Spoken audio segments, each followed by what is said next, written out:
안녕하세요. 이성원 TV의 이성원입니다. 자, 이번 시간에는 압력, 유체의 압력 중에서 전압에 대해서 알아보겠습니다. 전체 압력 전압입니다. 저는 이승원입니다. 여기 이 교재는 산업위생관리 기사, 산업기사 이 책에 관한 내용입니다만은 보건이나 환경 이 분야에 공부하시는 분들한테도 이것이 많은 도움을 드릴 수 있습니다.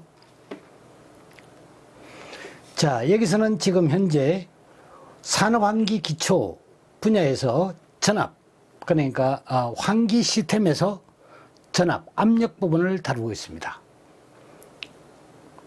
이 전압에 대해서 개념을 알아두고 그 다음에 전압에 측정하는 방법, 그 다음에 전압의 그러니까 압력적 특성 이것을 알아보는 그러한 시간을 갖도록 하겠습니다.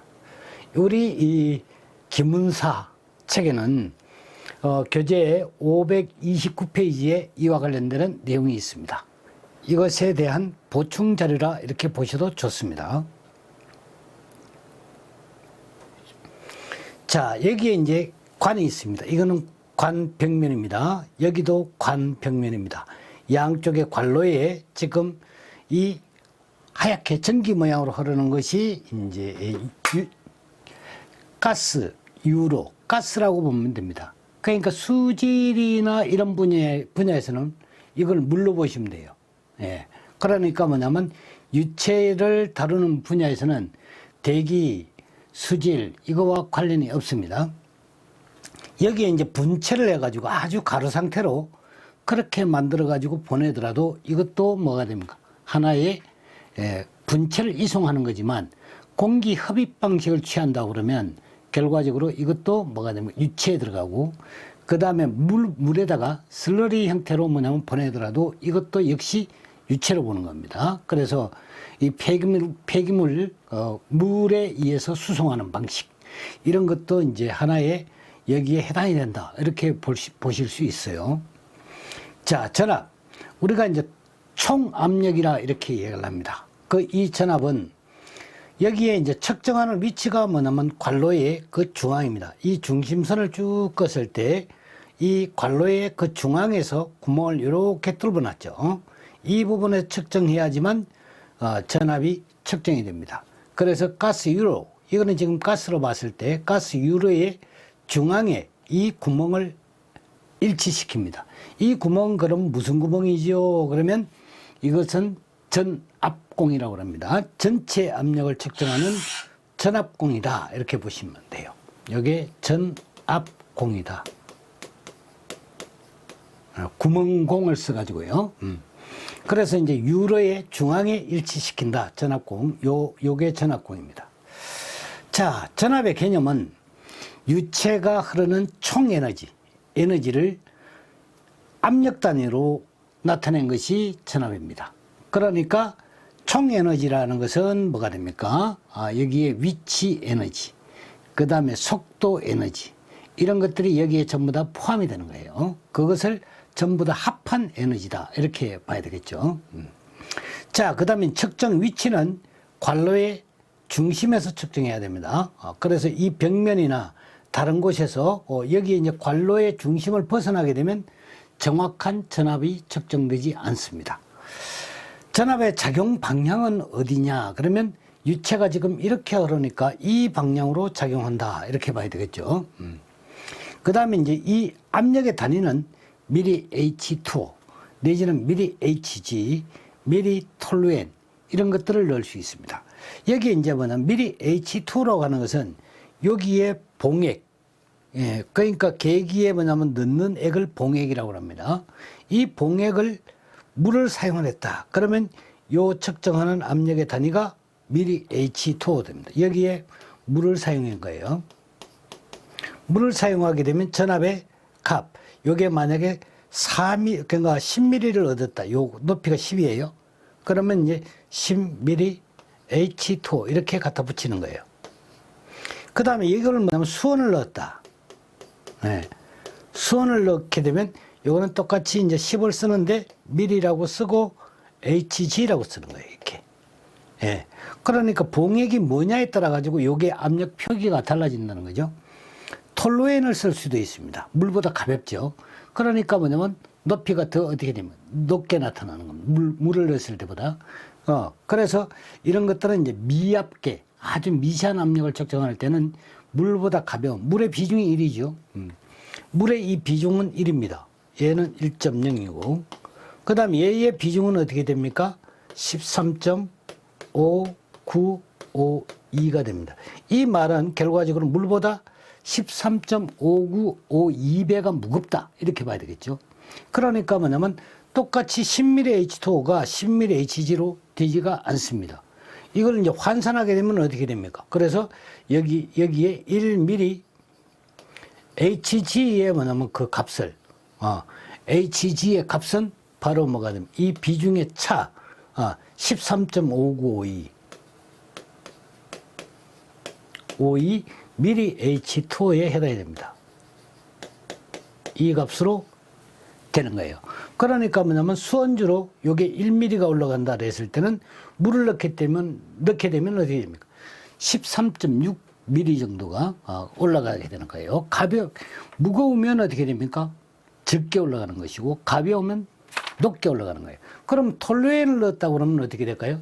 이거보다 더 높아지겠죠. 그렇죠? 그러면 뭐냐면 톨루엔을 넣으면 여기 이 톨루엔을 넣었어요. 톨루엔의 비중이 0.7이다. 그러면 이것을 여기다가 봉액으로 사용을 하게 되면 어떻게 될까? 이것은 뭐가 됩니까? 여기에 1mm H2O가, 이거는 이제 이렇게 해봅시다. 1mm H2O는 이 값은 톨루엔으로 하게 되면 뭐가 됩니까? 0.7분의 1 mm가 돼요. 이렇게 톨루엔이 됩니다. 그러니까 톨루엔은 훨씬 더 어떻게 됩니까? 높아져야지 되니까 이거는 비중을 나누는 거고, 그죠? 수원에서 뭐냐면 여기에 수주로 가게 되면 어떻게 됩니까? 무거운 데서 가벼운 쪽으로 가는 거니까 어떻게 돼요? 많아지는 거예요. 얘는 뭐냐면 무거운 쪽에서 가벼운 쪽으로 가야 되니까 많아지려니까 어떻게 돼요? 0.7을 곱하면 안 되죠? 0.7을 나누는 거다. 그죠? 그래서 이제 압력 단위 환산할 때 이런 것들이 흔히 뭐냐면 응용으로 많이 나옵니다. 그 다음에 이제 변환 단위를 보게 되면 ATM, 기압, 뉴턴 퍼 제곱미터 뭐 이러한 식으로 나오는데요. 제가 여기 잠깐 필기를 한번 하겠습니다. 자, 여기 이제 압력을 환산해 보면요. 여기에 이제 ATM이라는 게 있어요. 그래서 압력은 요 빈 공간에 제가 필기를 하겠습니다. 1ATM이라고 하게 되면 요거는 기압이라고 읽습니다. 1기압 이렇게 읽습니다. 보통 뭐냐면 표준기압을 이야기할 때 ATM이라고 씁니다. 자, 그러면 이제 얘는 톨리체리 실험에 의해 가지고 1기압이 하게 되면 요거는 리콜 되는 것이 760 mHg가 됩니다. mHg. 그리고 이제 수온은 물하고 비중이 차이가 많이 난다고 그랬죠. 그래서 물은 가볍기 때문에 얘보다 훨씬 어떻게 높게 나옵니다. 그래서 1332가 나옵니다. 밀리 H2O가 돼요. 이렇게. 이 배수가 이제 비중의 배수가 돼요. 비중의 차가 수온은 13.5952라고 그랬고, 물의 비중은 1.0이라고 그랬으니까 배수가 13.5952를 이 값에다가 곱하면 얘가 뭐냐면 이 값이 나오는 거예요. 이해가죠? 자, 그 다음에 이제 미리 톨루엔을 하게 되면 훨씬 더 어떻게 이거보다 커진다는 거죠. 그러면 이거는 1332에다가 곱하기 0.7분의 1 하게 되면 톨루엔이 됩니다. 톨루엔, 미리 톨루엔 이렇게 쓸 수 있어요. 톨루엔 기둥 높이를 하게 되면 훨씬 높아지죠. 그 다음에 이제 여기에 ATM을 썼고요. H2O, 미리 HG, 미리 톨루엔까지 다 했습니다. 뉴턴을 하게 되면 어떻게 될까? 요 뉴턴을 할 때요. 요거는 이제 제가 잠깐 단위 환산을 해드리면 1뉴턴이라는 개념을 아셔야 돼요. 그러니까 이것은 F 값입니다. F. 힘 F. F는 MA죠. 질량 곱하기 가속도입니다. 그래서 1뉴턴은 1kg에다가 질량입니다. 요거는 질량. F는 MA. 이렇게 보통 이야기하지 않습니까? 그러면 이제 뉴턴은 1kg에다가 질량. 가속도가 어떻게 되면 1입니다. 똑같이 1m/s 제곱의 가속도를 받을 때를 1뉴턴이라고 이야기를 합니다. 그 뉴턴으로 하게 되면 전부 다 g과 kg과 미터와 세크 이렇게 나가죠. 다인으로 쓰게 되면 1다인, 이걸로 쓰게 되면 CGS 단위라고 합니다. 그래서 g과 센티미터 단위 똑같이 여기 닮아가지고 1g에다가 곱하기 1cm 어떻게 됩니까? 세크 제곱을 쓰게 되면 이게 1다인의 값이에요. 그래서 뭐냐면 이것이 힘의 단위입니다. 힘의 단위. 이거는 힘, F 하게 되면 이 힘의 단위를 쓰는 거예요. 왜 힘의 단위를 알아야 되느냐? 그러면 뭐가 됩니까? 압력 단위를 환산하기 위해서 그래요. 그러면 이제 압력이라는 것은 이 압력입니다. 힘하고 압력하고 이거는 압력은 면적당, 면적 이것분에 어떻게 됩니까? 작용하는 힘이죠. 그 면적 위에 작용하는 힘이 압력입니다. 그렇죠? 그래서 뭐냐면 여기에 뉴턴을 가져온다 그러면 뉴턴 퍼 제곱미터 이렇게 표현하면 어떻게 됩니까? 압력 단위가 됩니다. 이 위가 뭐냐면 압력 힘의 단위인 뉴턴이고 밑에가 뭐가 됩니까? 면적 단위죠. 그 다음에 또 뭐냐면 다인을 쓰고 여기에 퍼 뭐가 됩니까? 제곱 센티미터 이렇게 써도 뭐가 됩니까? 이것이 압력 단위가 됩니다. 그래서 요거는 리꼴이 되는 게 아니라 콤마를 쳐야 되겠죠. 이렇게 여러분들이 압력 단위는 이렇게 나타낸다. 그 다음에 이제 압력 단위를 여러분들이 보시면 여기에 힘을 사용했잖아요. 힘은 뭐가 됩니까? 질량에다가 가속도를 곱한 거죠. 그래서 뭐냐면 일반적으로 무게 단위를 씁니다. 그러니까 힘은 뭐가 됩니까? 무게 단위와 같다. 이렇게 보시면 돼요. 무게. 그러면 이 무게는 뭐죠? 중량과 같은 거예요. 우리가 중량. 그러면 중량은 뭐죠? 그러면 뭐가 됩니까? 요거는 질량에다가 뭐가 됩니까? 가속도를 곱한 거예요. 그러니까 중량은 질량 곱하기 가속도 하면 중량이 되는 것이고, 그 다음 중량은 무게로 얘기를 합니다. 그 다음에 이것은 이제 힘의 단위로 써요. 그래서 이 개념이 이제 주로 공학에서 많이 이용합니다. 공학에서. 자연계열에서는 이걸 잘 안 쓰고 질량을 그냥 써버립니다. 이렇게. 쓰는데, 저거는 왜 그러냐면 자연계열에서는 절대량을 쓰거든요. 그러니까 뭐냐면 가속도가 들어간다는 것은 어떻게 되냐면 변화가 된다는 거예요. 중력 가속도 값은 어떻게 되냐면 위치에 따라서 그 값이 달라지죠. 그래서 뭐냐면 자연계열에서는 절대값. 그러니까 분자량이나 원자량이나 이건 절대값입니다. 그래서 그런 것들을 많이 쓰는 것이고, 공학에서는 뭐가 돼? 위치에 따라서 그 값이 달라지니까 중량 단위를 주로 많이 씁니다. 자, 그러면 이제 여기에 뭐냐면 여기에 다시 쓸 수 있는 게 그럼 뭐라는 거예요?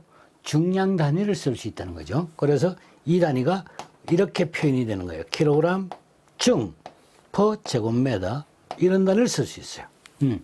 여러분들 보이시죠? 보입니까?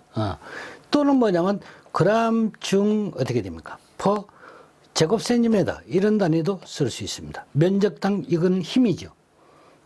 그러니까 이걸 떼면 뭐냐면 질량이 됩니다. 중을 갖다 붙이니까 포스를 갖다 붙이는 거예요. 그러면 이제 그것이 뭐냐면 중량 단위가 되는 것이고 힘의 단위로 사용이 될 수 있다 이거예요.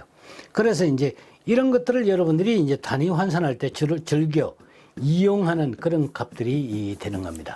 자, 그 다음에 이제 제가 다시 한번 여기다가 말씀을 좀 드리면 파스칼이라는 거예요. 저 파스칼이라는 것을 여러분들이 한번 보게 되면 파스칼도 역시 압력의 단위인데요. 요 파스칼 PA라고 하는 것은 이거는 파스칼입니다. 파스칼에 뭐냐면 여기에 이제 더 붙이면 앞에 뭐냐 K를 갖다 붙이면 킬로파스칼입니다.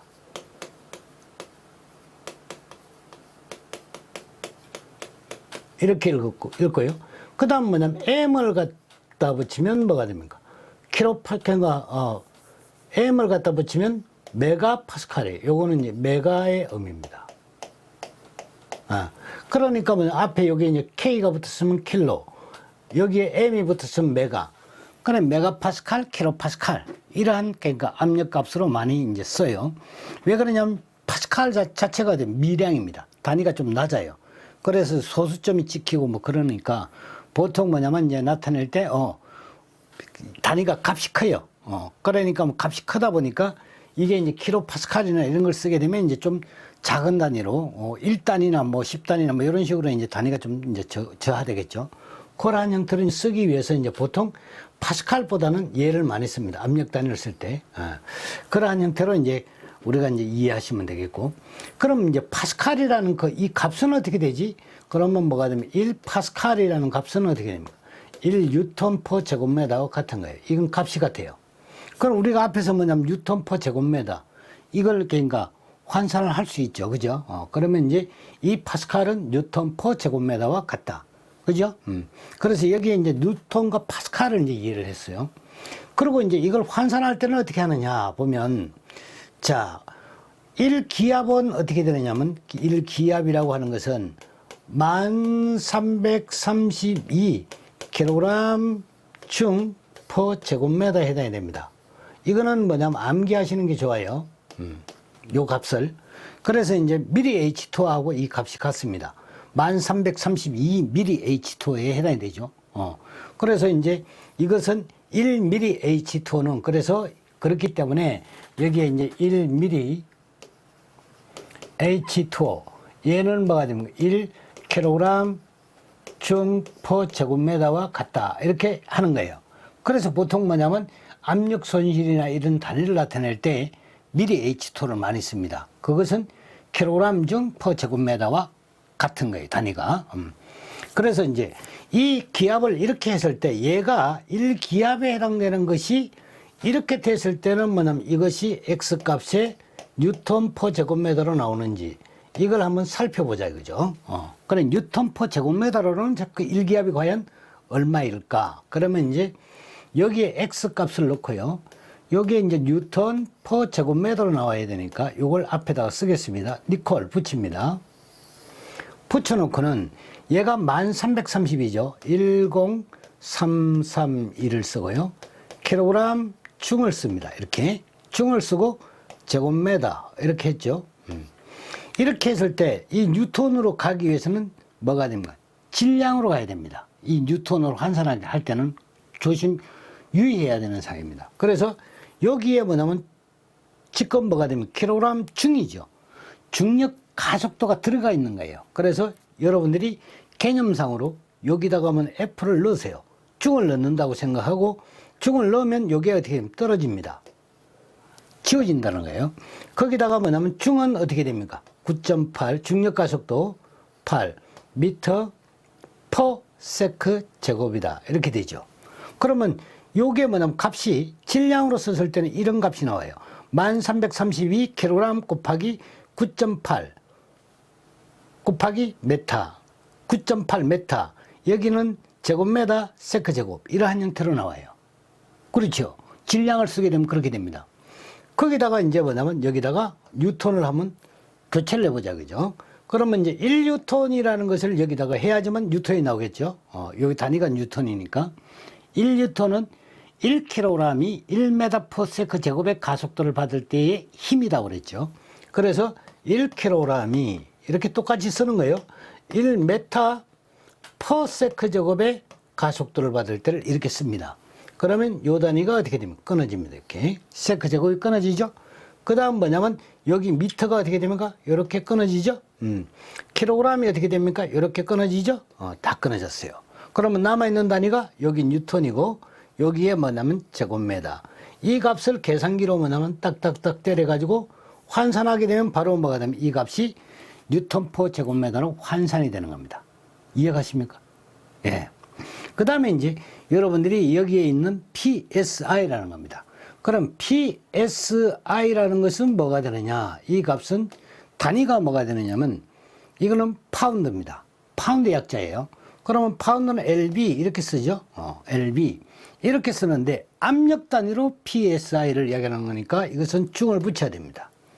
그럼 파운드 중이 돼요. 그래야지만 뭐가 됩니까?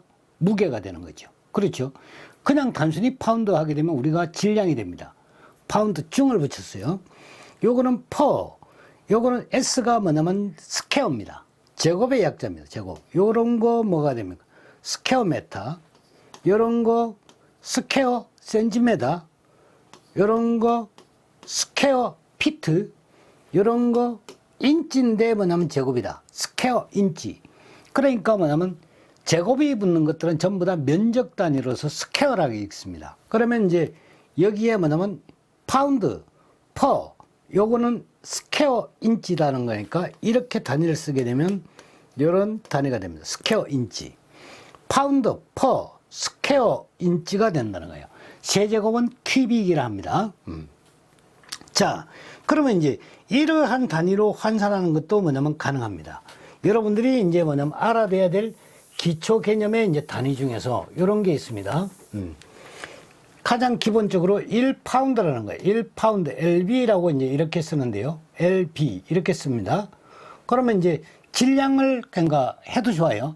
1파운드는 0.4536kg입니다. 이렇게 여러분들이 알고 있으면 도움이 될 겁니다. 단위 환산하는데. 그럼 파운드 중은 어떻게 되지? 그러면 여기다가 똑같이 중을 갖다 붙이면 돼요. 이해갑니까? 그 다음에 이제 또 하나가 인치에 달입니다. 1인치는 요거는 2.54cm입니다. 이렇게. 센티미터. 그럼 미터로 권치면 어떻게 되나? 요거는 미터가 100cm가 1m가 되니까 1인치는 0.0254m 이런 식이 되겠죠. 그렇죠? 그렇게 해서 뭐냐면 이것을 단위 환산하는 방법으로 똑같이 환산해도 역시 어떻게 됩니까? 가능하다. 이런 얘기예요. 그래서 이제 간단하게 압력에 대해서 이제 단위를 어떻게 할 건가? 요거를 이제 중점적으로 제가 이제 한번 살펴봤습니다. 자, 그 다음에 이제 한번 보죠. 여기에 이제 지금 요 부분을 설명을 하겠습니다. 그래서 전압을 측정할 때는 관로의 중앙부에 이제 두고요. 측정을 하고, 그 다음에 이제 이것이 관로, 이거는 지금 막혀 있죠. 뭐 열어놔도 상관없습니다. 이거는 대기압과 차압이 되는 거니까, 그럼 열어놓으면, 자, 다시 한번 시뮬레이션을 해보겠습니다. 원래는 봉액이 뭐냐면 나란히, 일직선으로 나란히 있다가 이것이 압력이 작용하면 이러한 형태로 됩니다. 왜 그러냐면 전압이 지금 이렇게 흐를 때는 플러스 압력으로 작용을 합니다. 흐름이 있기 때문에 양압으로 작용한다. 플러스 압이다 이거죠. 그렇기 때문에 이쪽에서 뭐가 되면 여기는 지금 연결되지 않았으니까 갖다 미는 힘이 강하죠. 미는 힘이 강하니까 이 봉액은 어떻게 이러한 형태로 올라가게 돼요. 예. 여기서 미니까 이것이 올라간다는 거죠. 다시 한번 시뮬레이션을 해보겠습니다. 지금 이 상태에 있는 거예요. 네, 평행하게 이렇게 나란히 있는 겁니다. 예, 이렇게 나란히 있다가 여기에 이제 유체로 흘려보내면 어떻게 되나? 여기에 이제 뭐냐면 압력이 아래쪽으로 작용하게 돼요. 여기 압력 작용 방향입니다. 그래서 이제 아래쪽으로 작용해가지고 이것이 그러니까 봉액을 밀어가지고 이쪽에서 밀죠. 밀어가지고 이것이 위로 올라가는 거예요. 자, 한번 보겠습니다. 저렇게 이제 유체가 흐르면서 여기 압력이 작용하기 시작합니다. 뿡, 뿡, 뿡 작용하죠? 그러면 이것이 밑으로 내려갔죠. 다시 이제 한 번 더 하겠습니다. 뿡, 뿡, 뿡 밀죠? 미니까 어떻게 됩니까? 이거는 올라가고 이거는 내려가죠. 그쵸? 그래서 뭐냐면 요 차압을 얻게 돼요. 요 압력이 뭐가 됩니까? 여기에 지금 뭐가 됩니까? 가운데서 측정한 압력이죠. 유체가 흐르는 가운데서 측정하는 압력이니까 이것은 뭐가 된다? 전체 압력을 의미한다는 거예요. 전압이 되겠습니다. 아시겠죠? 그러면 이제 전압을 측정했다고 그러면 어떻게 됩니까? 벽면에서 측정하면 정압. 전압이 측정되면 어떻게 됩니까? 이 전압과 벽면에 측정하는 압력을 빼면 뭐가 나오죠? 그 차압인 동압이 얻어집니다. 속도압. 네. 그래서 이제 속도압이 얻어지는 것은 결과적으로 어떻게 됩니까? 유속을 구할 수 있다. 속도압을 토대로 해가지고. 그래서 이제 이러한 쪽으로 응용을 할 수 있는 겁니다. 그러니까 전압이라는 것은 항상 관로가 동일하다 그러면 어떻게 됩니까? 이 관로가 뭐냐면 단절되지 않는 한 전압은 어떻게 되냐면 콘스탄트입니다. 일정한 값을 갖는다는 거예요. 전압은 동일한 관로 내에서 항상 일정하다. 이것을 여러분들이 한 번 더 이제 주지하고 알아둬야 됩니다. 그래야지만 전체적인 에너지의 뭐냐면 수지를 결정할 수 있고 에너지 수지를 토대로 해가지고 압력을 그러니까 구할 수 있다는 거죠. 그래서 압력은 크게 전압, 여기에 이야기하는 전압, 그 다음에 정압, 그 다음에 동압 이렇게 해가지고 세 가지 압력으로 분류를 할 수 있습니다. 그러니까 뭐냐면 전압은 전체적인 에너지를 뭐가 되면 압력 단위로 환산한 것이고 동압이라는 것은 뭐가 됩니까? 속도를 내는데 움직이는 데 들어가는 압력이에요. 그러니까 속도 에너지 얘를 뭐가 됩니까? 운동 에너지를 뭐가 됩니까? 압력 단위로 환산한 것이 동압이 되는 것이고 그 다음에 뭐냐면 정압이라는 것은 정체되어 있는 것 내지는 뭐가 되면 사방으로 퍼지는 팽창하거나 수축하려고 하는 힘 그것을 뭐가 됩니까? 위치 에너지 형태로 뭐냐면 표시하는 것 이것이 정압이 되는 거다 이거죠. 그래서 첫 번째 우리 압력 중에서 지금 시간은 전압에 대해서 전체 압력 토탈 압력입니다. 이것에 대해서 이야기를 해봤습니다. 감사합니다.